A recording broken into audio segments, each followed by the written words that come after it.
ہم دینی مدارس کو حکومت کے اثر و نفوذ سے آزاد رکھنا چاہتے ہیں، یہ ایک بنیادی اصول ہے، لیکن ریاست سے تصادم نہیں چاہتے۔ ہم کہتے ہیں ہمارے رجسٹریشن کراؤ،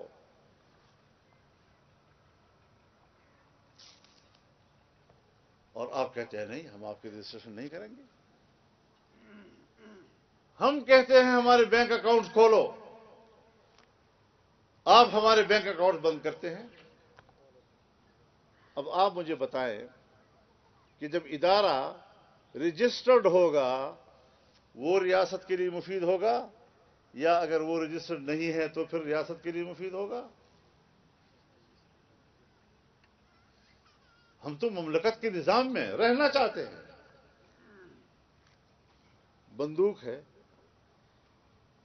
جب اس کا لائسنس ہوگا تو پھر اس صورت میں اس کے نقصانات کا پہلو بہت مختصر ہو جاتا ہے، اور اگر بغیر لائسنس کے اسلحہ ہو تو خطرات کا پہلو زیادہ غالب ہو جاتا ہے۔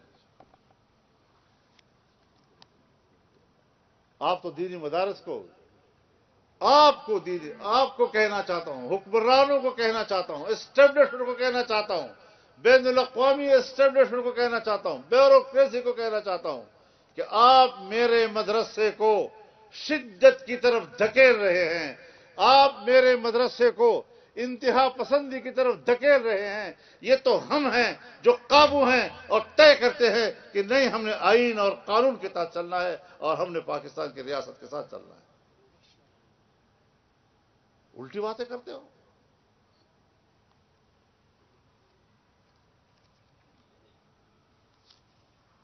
الزامات لگاتے ہو، ہمارے خوبصورت چہرے کو آپ بددماغ انداز سے پیش کرتے ہو۔ کوئی ایسا فورم نہیں ہے جہاں اس بات پر بھی بحث کی جائے کہ دہشت گردی آپ پیدا کر رہے ہیں یا دہشت گردی ہم پیدا کر رہے ہیں۔ بس میڈیا ہے اور زور زبردستی سے اصطلاحات کے گڑھے جا رہے ہیں اور ہم پر مسلط کیے جا رہے ہیں۔ تو میرے بھائیوں، یہ ایک جنگ ہے۔ اگر آپ نے الحاد کے راستے روکنے ہیں، جدیدیت کے نام پر الحاد کا راستہ روکنا ہے، جدیدیت کے نام پر ارتداد کا راستہ روکنا ہے، تو پھر مدرسے کی بقا اس کے لیے لازم ہے اور حتمی لازم ہے۔ پھر اس مدرسے کی بقا کی ہم جنگ لڑ رہے ہیں۔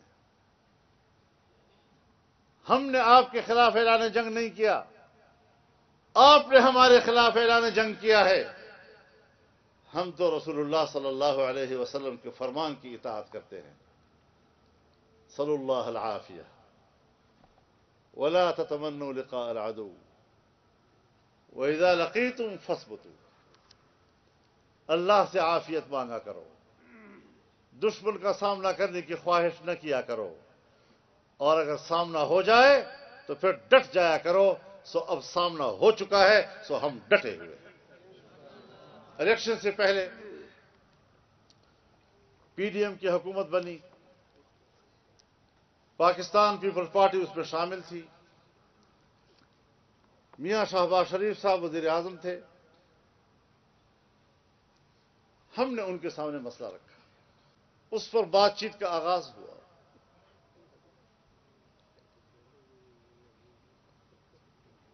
حکومت میں شامل پارٹی سربراہان کا اجلاس ہوا اور طویل بحث کے بعد اس بات پر اتفاق ہوا، اس بات پر کہ مدارس کو اختیار ہوگا، وہ جس وفاق میں چاہیں اپنا رجسٹریشن کرائیں۔ جو انہوں نے وفاق توڑے تھے نا، اور یہ جو کچھ سرکاری وفاق بنے تھے، ہم نے ان پر بھی انکار نہیں کیا۔ ہم نے فراخ دلی کا مظاہرہ کیا ہے،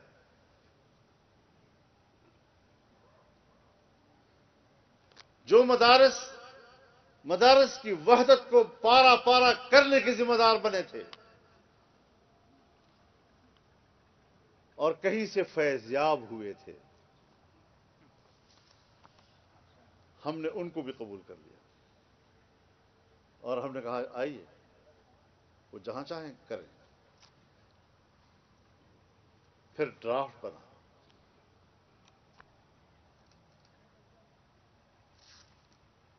اور 1860 کی سوسائٹی ایکٹ کے تحت ہم نے اس میں ایک شق نمبر 21 کا اضافہ کیا، اور اس اضافے کے ساتھ ہم نے ڈرافٹ تیار نہیں کیا، حکومت نے تیار کیا، اور پھر وہ ہمارے پاس بھیجا گیا۔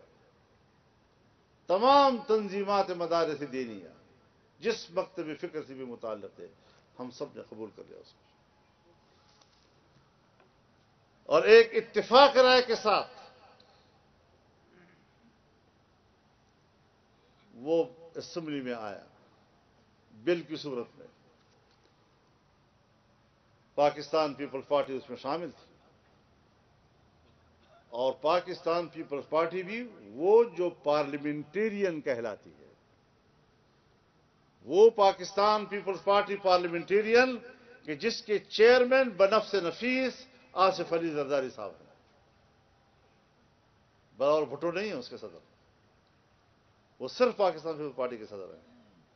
پاکستان پیپلز پارٹی پارلیمنٹیرین کے صدر آصف علی زرداری ہیں۔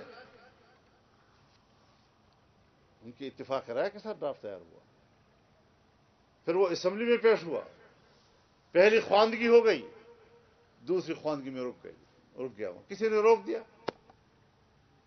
ہم نے کہا چھوڑ دیجیے۔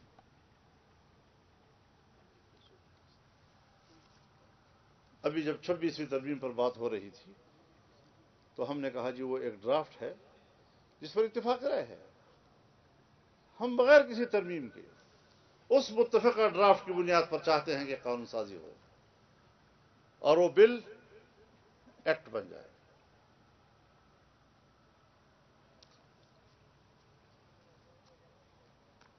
سو اب بھی ہمارے مذاکرات حکومت سے ہوتے ہیں،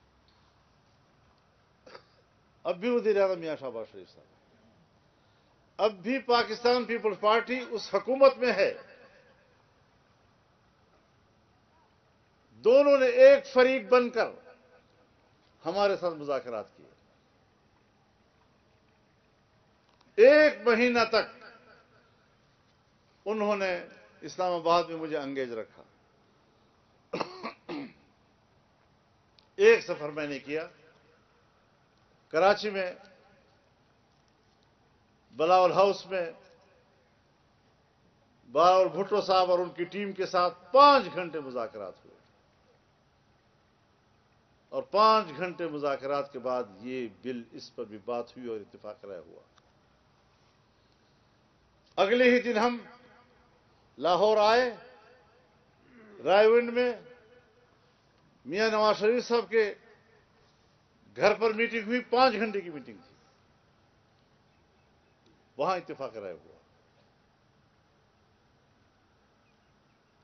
اس سے اگلے دن میں نے پاکستان تحریک انصاف کے پارلیمانی پارٹی کو بلایا، ان کو پوری تفصیل کے ساتھ ان سے آگاہ کیا،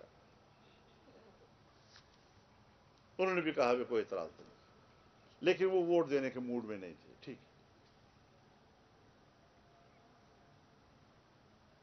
وہ خاموش اپنا ووٹ سائڈ پہ رکھنا چاہتے تھے، اپنے خاص حالات کی وجہ سے، فکری حوالے سے نہیں، بلکہ میرا بھی مشورہ ان کو یہی تھا کہ ان حالات میں آپ ووٹ نہیں کر سکتے، آپ نہ کریں۔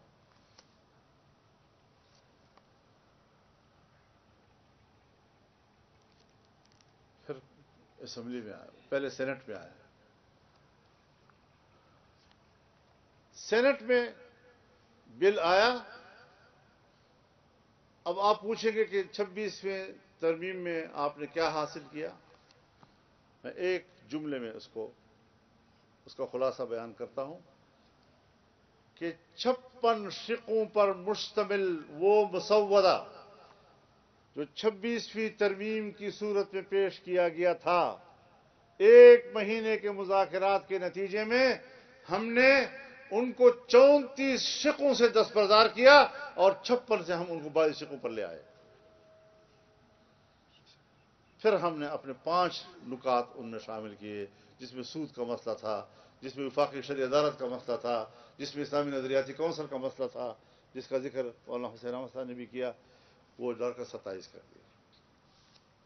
اور پھر ہماری موجودگی میں ایوان کے تمام فریق موجود تھے.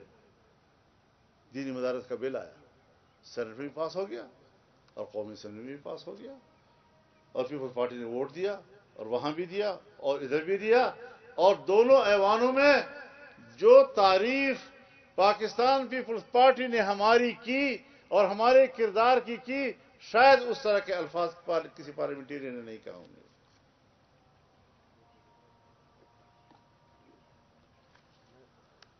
یہ سب کچھ ہو گیا، بل پاس ہو گیا. اب ایوان صدر سے اعتراضات. آپ مجھے بتائیں کہ اتفاق رائے کے ان تمام مرحلوں میں پاکستان پیپلز پارٹی آصف علی زرداری لاہور کے اجلاس میں میاں صاحب کے گھر پر آصف علی زرداری بذات خود موجود تھے. یہ نہیں کہ وہ پریزیڈنسی میں بیٹھے ہوئے تھے، بلاور صاحب خود موجود تھے. اب اس کے بعد اعتراضات لگانا سیدھی بات نہیں ہے کہ بدنیتی ہے.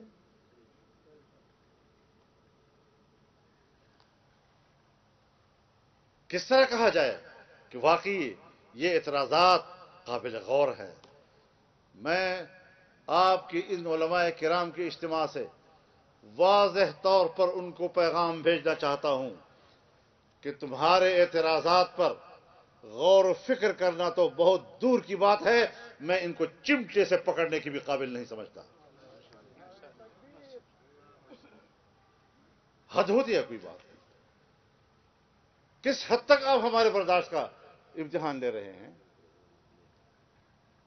کہاں تک آپ ہمارے تحمل کا امتحان لے رہے ہیں؟ اسی لیے میں نے جو پہلے جملہ عرض کیا کہ یہ لوگ دینی مدارس کو اور علماء کو شدت کی طرف دھکیلنا چاہتے ہیں. تو پھر اصل شدت پسند تو وہ ہوئے نا، پھر تخریب کار تو وہ ہوئے نا، پھر ملک کو فساد کی طرف دھکیلنا تو ان کا مسئلہ بن گیا. ہم تو پرامن طریقے سے معاملہ، ہم تو مذاکرات کیے ہیں. ہم نے کوئی بندوق تو نہیں اٹھائی، ہم نے کوئی ڈنڈا تو نہیں اٹھایا، دلال سے معاملات طے کیے ہیں. تم نے 26ویں ترمیم کے اپنے مسودے سے 34 دفعات سے دستبردار ہونے کے باوجود اس پر اعتراض نہیں اٹھایا. اس کے بعد کچھ اور ایکٹ پاس ہوئے جو متنازع ہیں، تمہیں اس پر کوئی اعتراض نظر نہیں آ رہا. جو چیز متفقہ طے ہوئی ہے اور بار بار طے ہوئی ہے اس پر آج آپ کو اعتراضات نظر آ گئے. تو بہرحال بات چیت ہے، چلتی رہے گی انشاءاللہ. ہمیں مذاکرات سے اب بھی انکار نہیں ہے، لیکن اگر ہم مایوس ہو گئے کہ یہ لوگ بضد ہیں کہ دینی مدارس کو دباؤ میں رکھنا ہے، پھر ان کو ہم بتائیں گے کہ آپ کا دباؤ چلتا ہے یا ہمارا دباؤ چلتا ہے. اور کل انشاءاللہ العزیز ہم اسرائیل مرد آباد کے عظیم الشان اجتماع میں اگر یہ سیدھے نہیں ہوتے تو پھر ان کا مرد آباد بھی کریں گے.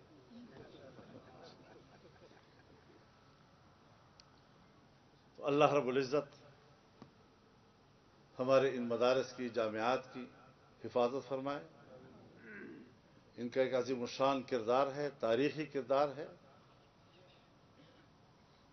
اور اس عظیم الشان تاریخی کردار نے آج ایک ادارے کی شکل اختیار کر لی ہے. معاشرے میں وہ رچ بس گئی ہے اور ہماری سوسائٹی کا جز لا ينفک بن چکا ہے مدرسہ. اس کو ختم کرنا، معاشرے سے اس کو کاٹنا، اس کو سوچنا، یہ سوائے حماقت کے اور کچھ نہیں ہے. یہ کوئی احمقوں کی جنت میں رہتے ہیں جو اس طرح کے سوچتے ہیں. تو انشاءاللہ العزیز ہم تنظیمات مدارس دینیہ کے ساتھ بھی رابطے میں ہیں. حضرت مفتی تقی عثمانی صاحب کے ساتھ بھی میں رابطے میں ہوں.